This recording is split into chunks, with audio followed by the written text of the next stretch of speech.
Ursula von der Leyen calls on EU countries to speed up defence spending to protect against threats. France is training Ukrainian troops in Poland to hone the skills they will need on the battlefield back home as part of an EU mission. Parts of Kazakhstan and Russia declared states of emergency after the worst floods in 80 years submerged several regions.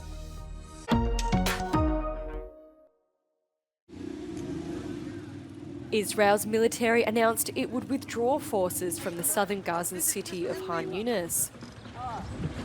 But top IDF military leaders said troops were preparing follow-up missions, with one military chief saying, "We are far from stopping."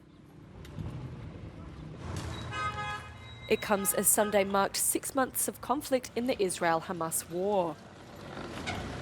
החמאס הפסיק לתפקד כארגון צבאי ברחבי רצועת עזה. הכוחות יוצאים החוצה ונערכים למשימות ההמשך שלהם. ראינו דוגמאות למשימות כאלה בפעולה בשיפה, וגם למשימת ההמשך שלהם במרחב רפיח. Israel has carried out airstrikes in areas where it says Hamas has resurfaced, including Al-Shifa in Khan Yunis. The World Health Organization said 2 weeks' worth of Israeli raids left Gaza's largest hospital an empty shell. Meanwhile, Germany will face The Hague on Monday over claims it facilitated acts of genocide and breaches of international law in the West Bank. It's backdropped by Israeli media reports claiming 332 aid trucks entered Gaza over the weekend.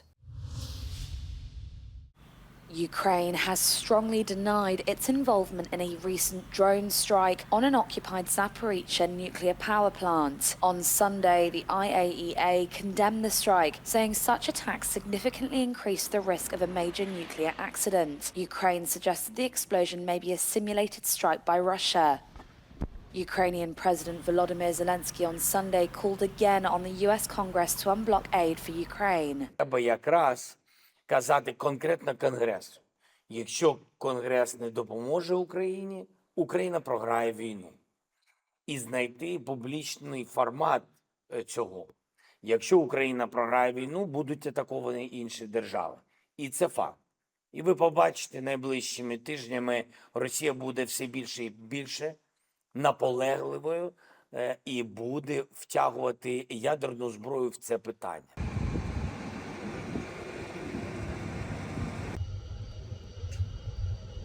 The outcome with the US will depend on November's presidential elections, where former President Donald Trump could be re-elected. The Washington Post reported that if elected, Trump would exert a pressure on Kyiv to give some territory to Russia to end the war. This trench that Ukrainian soldiers are trying to reclaim is not on the front line. It's in Poland. And today the enemy is not Russian, but French. This is just one of the exercises the French military is running as part of the European Union's Military Assistance Mission Ukraine, also known as EUMAM. For about a month and a half, Ukrainian soldiers are put through their paces so they can return home with improved skills in tactical shooting, mortar firing, vehicle driving and upkeep, demining and drone piloting, among others.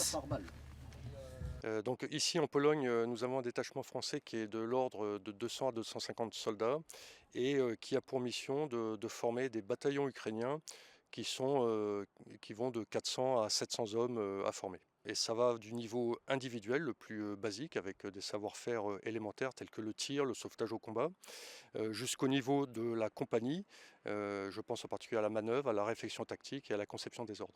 So far, the French have trained over 10,000 Ukrainian soldiers in either Poland or on French soil, out of a total of 46,000 trained through EUMAM by the 24 EU member states taking part. But the trainers also learn from the Ukrainian troops. Ce que nous apprenons d'abord de la part des Ukrainiens, c'est surtout nous apprenons à nous adapter. Parce que le point clé de notre mission ici, c'est avant tout de répondre aux besoins que formulent les Ukrainiens. Puis après, bien sûr, en fonction de l'expérience de ces soldats ukrainiens, nous adaptons nos modes d'action, que ce soit par exemple sur le combat des tranchées, que ce soit sur la lutte contre les drones ou sur des techniques de piégeage auxquelles les soldats ukrainiens font face. Euronews was not able to speak to any of the Ukrainian soldiers during the training day we observed last month, but in an emailed statement, the Ukrainian Defense Ministry said it is very important to continue the training of Ukrainian military personnel within the framework of this mission. This enables Ukrainian defenders to master modern weapons and equipment to effectively repel Russian aggression. The day culminated in a training village where the Ukrainians were tasked with securing a street with booby traps and enemy soldiers lying in ambush. Several mistakes were made and some were quickly tagged as wounded. But they get a passing grade this time. No time to rest though, as they will soon be back on the real front line. Exit polls for Poland's local elections show the former ruling Nationalist Conservative Party won a slightly larger vote share than current government Donald Tusk's Civic Coalition. The elections are a gauge of the political mood ahead of Europe elections in June. Głosuję zawsze na tych, którzy tę naszą przynależność do Europy akceptują. Dla mnie to jest jedno i drugie jest związane i oczywiste. Czuję się też jako Polka i obywatelka Unii Europejskiej. Some voters used Poland's local elections to voice their Euroscepticism. Wysłałem sygnał, taki ostrzegawczy sygnał, że stop. Po prostu my jesteśmy w Unii Europejskiej, ale pamiętajcie, że Brexit się wydarzy. According to a Euronews Ipsos poll, Europe's right wing is gaining strength and popularity. This is a change that could be exemplified in Poland, though the European campaign has not yet started.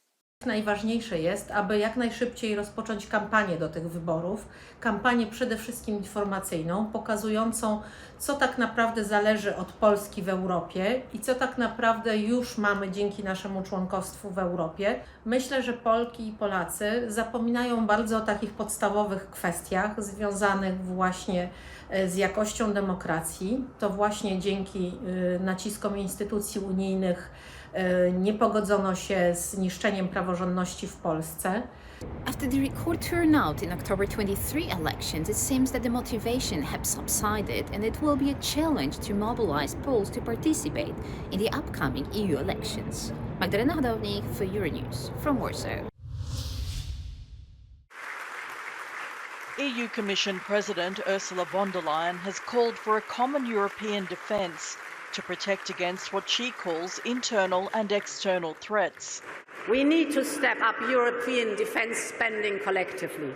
But just as war is not a thing of the past in Europe, defence cooperation must be the mark of the future in Europe. Η παρουσία των ηγετικών στελεχών του Ευρωπαϊκού Λαϊκού Κόμματος στο συνέδριο της Νέας Δημοκρατίας κάθε άλλο παρά συγκυριακή είναι. Ο Έλληνας Πρωθυπουργός Κυριάκος Μητσοτάκης προβάλλεται ως ένας από τους πιο επιτυχημένους πρωθυπουργούς των πολιτικών δυνάμεων που ανήκουν στο Ευρωπαϊκό Λαϊκό Κόμμα και ως παράδειγμα για το πώς μπορούν να νικηθούν οι δυνάμεις του λαϊκισμού. Speaking at ruling party New Democracy's conference in Athens, von der Leyen acknowledged Greece's role in NATO and its support for Ukraine. She credited the government for Greece's economic recovery.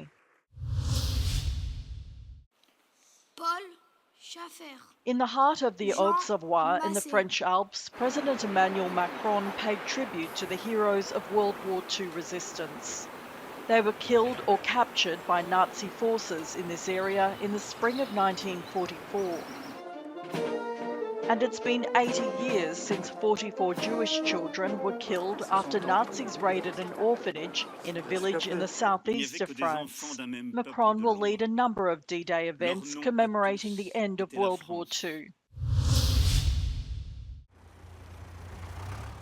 10 regions of Kazakhstan have declared a state of emergency after the worst floods in 80 years hit the entire northwest of the country. The flooding was sparked by overly warm weather that caused a mass snowmelt across parts of Kazakhstan and Russia. Kazakh President Kassym-Jomart Tokayev called the floods the worst in 80 years.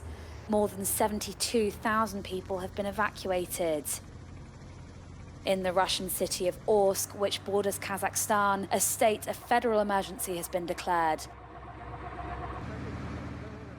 Authorities reported water levels are still rising after a dam was breached on Friday, flooding most of the city.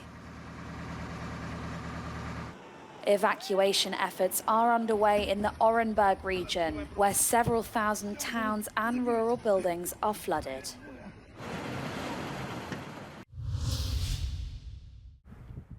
Austrian glaciers will be gone in 45 years. The Austrian Alpine Club warned on Friday. Its latest glacier measurement report details of the rapid shrinking of 93 glaciers in Austria in the last couple of years. Da ist es in ein paar Jahrzehnten eigentlich vorbei mit den österreichischen Gletschern. Da bleibt vielleicht noch in kleinen Bereichen schattige Lagen, vielleicht Glockner, Nordostseiten, Bereiche im Ötztal bleiben noch zurück. Aber de facto in, sagen wir mal, 40 Jahren, 45 Jahren wird es wahrscheinlich ziemlich eisfrei sein in ganz Österreich.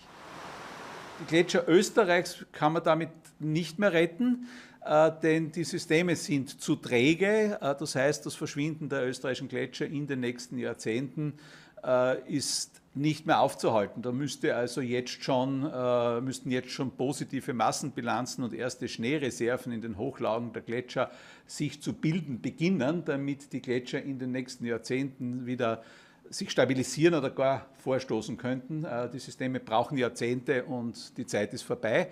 Das heißt, hier geht nichts mehr. Glaciers are masses of ice that form a snow and ice compact over centuries and then flow slowly over land. Their melting is one of the most notable indications of human-caused climate change, with glaciers around the world rapidly retreating.